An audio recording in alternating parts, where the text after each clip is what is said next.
여드름이 생기는 최악의 습관, 우선 여러 논문을 살펴보면은 첫 번째로 인데요. 사실 여드름이 많은 사람들이 세안 횟수가 많은데 그렇게 되면 결국은 여드름을 더욱 악화시키는 악순환에 빠지게 됩니다. 네, 안녕하세요. 아, 네, 안녕하세요. 피디님 잠시 저 좀 보세요. 왜요? 얼굴에 뾰루지가 났는데요. 아, 진짜요? 맞아. 제가 어제 갑자기 여기 턱 쪽에 뾰루지 올라와가지고 오늘 선크림만 발랐거든요. 저도 지금 피곤해가지고. 혹시 얼굴 손으로 만지고 그랬어요? 생각해보니까 그랬던 것 같아요. 뭐 가끔씩 저도 모르게 뭐 입이나 턱 쪽을 손으로 만질 때가 있는 것 같아요. 사실 이렇게 얼굴을 손으로 만지는 것 외에도 우리 얼굴에 여드름이 폭발하는 최악의 습관들이 있거든요. 제가 오늘 그 부분에 대해서 말씀드려 보도록 하겠습니다. 여드름이 생기는 최악의 습관 몇 가지 한번 생각해 볼까요? 우선 여러 논문을 살펴보면은 첫 번째로 생활 습관인데요. 수면 시간이 굉장히 중요한 것 같습니다. 충분한 수면이 부족하면 여드름 발생이 높다라는 것은 통계적으로 유의미한 차이가 나타났습니다. 저도 벌써 넷플릭스 정독을 좀 했더니 수면이 부족해서 입병이 좀 났습니다. 뭐 보셨어요? 좋아하는 거 있어, 비밀. 자, 그리고 두 번째로는 스트레스인데요. 우선 외부적인 스트레스, 불안이라든지 분노 등의 상태가 자주 반복되면 스트레스 호르몬이 증가돼서 결국 피지 분비를 증가시켜서 여드름 발생을 높였습니다. 원장님이 스트레스 좀 낮추는 방법이 따로 있으신가요? 저요? 뭐가 있지? 제가 막 열심히 일하다가 창가를 쳐다보죠. 밖에를. 갑자기? 그리고 이제 세 번째는 식습관입니다. 사실 여드름에 좋지 않는 음식들이 몇 가지가 있는데 햄버거라든지 가공육, 탄산음료들 이런 것들이 있는데 서양식 식단의 증가로 여드름 발생률이 높아졌다고 합니다. 우리 이거 끝나고 햄버거 먹으러 가기로 했죠? 네. 근데 제가 햄버거는 되게 좋아합니다. 오늘 햄버거 드시나요? 햄버거 먹으러 갈까요, 진짜? 좋아요. 어쩌다 한번 먹는 거는. 네 번째로는 세안도 매우 중요합니다. 사실 여드름이 많은 사람들이 세안 횟수가 많은데 그렇게 되면 피부 장벽 손상이 더 많아져서 결국은 여드름을 더욱 악화시키는 악순환에 빠지게 됩니다. 근데 이거 세안 부분은 저도 좀 고민이 많은데 저는 아침 저녁으로 한 두세 번 씻거든요. 두세 번은 조금 많은 것 같긴 한데 중간에 뭐 필요하면 한 번 씻을 수 있지만 아침에 한 번 일어나서 그 다음에 저녁에 한 번 충분하지 않을까 이런 생각도 들어요. 근데 마지막 다섯 번째 습관은 뭔가요? 다섯 번째는 구독자님들이 생각하는 원인을 댓글로 한번 달아보세요. 그리고 원장님, 제가 하나 더 궁금한 게 있는데 제 남편이 학창시절에 담배를 안 폈었거든요. 근데 그때 피부가 되게 안 좋았대요. 근데 담배를 피고 나서 피부가 좋아졌다고 막 우기거든요. 이거에 대해서 어떻게 생각하시나요?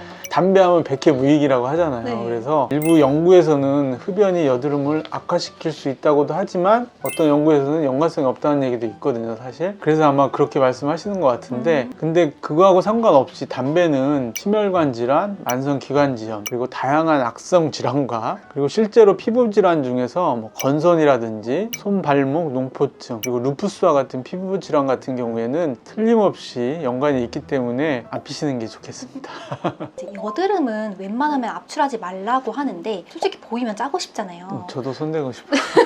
그래서 누구는 하라고 하고 누구는 하지 말라고 하는데 대체 뭐가 진짠가요? 보통 염증성 여드름은 압출을 해야 되는 게 맞는데 아무래도 집에서 하게 되면 오염된 방법으로 압출을 시도하기 때문에 집에서 가급적 짜지 말라는 얘기입니다. 너무 강하게 짜게 되면 뒤에 흉터가 크게 남을 수 있습니다. 그러면 여드름 만약에 너무 짜고 싶다 하면은 피부과를 오는 게 좋나요? 노랗게 익기 전에 빨리 와서 염증 주사를 맞으면 흉터가 거의 생기지 않고 뭐 20대 같은 경우는 깨끗하게 아물 수가 있고요. 사이즈가 크면 클수록 흉터 발생이라든지 색소 침착이 오래 갈 가능성이 높습니다. 그러면 혹시 원장님만의 여드름 관리 노하우가 있을까요? 여드름 치료에 무슨 특별한 노하우가 있을까요? 사실 각각 여드름의 종류 그리고 상태에 따라서 맞는 치료를 하면 되는 것 같고요. 병원에서 할 수 있는 치료는 당연히 여드름에 맞는 전문 의약품 그리고 함께 레이저를 병행하게 되면 좋은 결과를 가져올 수 있습니다. 여드름에 좋은 레이저가 어떤 게 있어요? 다양한 필링이라든지 프락셀이나 고주파 레이저 같은 것들도 있습니다. 그리고 여드름도 단계가 있잖아요. 피부에 뭔가 하얗게 올라오기 시작하는 단계부터 뭐 노랗게 골마서 터지기 직전인 상태까지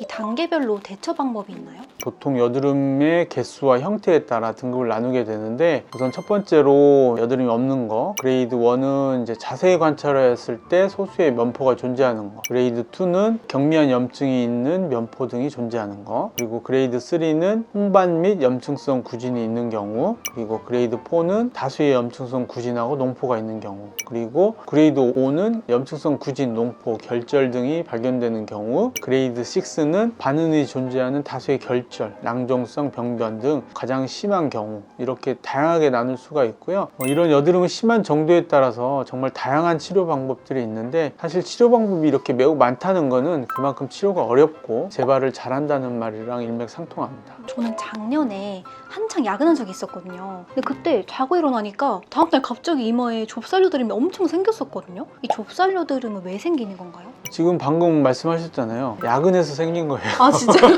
좁쌀 여드름이라고 얘기하는 건 보통 염증성 여드름이 생기기 전 단계를 말하는 거거든요. 폐쇄성 면포, 개방성 면포 이렇게 표현을 하는데, 다양한 스트레스라든지 호르몬에 의해서 생기고요. 치료는 집에서 좀 충분한 휴식과 함께 홈케어 또는 유수분 밸런스 관리 등을 할 수가 있고, 병원에 오게 되면 가벼운 필링이나 연고, 먹는 약 등을 복용해서 치료할 수 있습니다. 청소년기에 나는 여드름과 성인 여드름 어떤 차이가 있나요? 우리가 보통 여드름은 10대에 가장 높은 빈도로 관찰되는데, 남성의 경우는 20에서 25세 사이에, 그리고 특히 여성은 40대 정도까지 여드름이 발생하는데, 이를 이제 성인 여드름이라고 보통 얘기하거든요. 25세에서 34세 성인의 8%, 그리고 35세에서 44세 성인의 3%에서 성인 여드름이 발생하고, 다양한 원인에 의해서 증가 추세에 있습니다. 그 원인은 사실 명확치는 않지만은 직장 여성이 늘어남으로 스트레스 증가, 그리고 높아지는 출산 연령, 경구 피임약의 사용, 그리고 식품 첨가제의 급증하고, 그 다음에 호르몬제 남용 등이 연관되어 있을 것으로 추측합니다.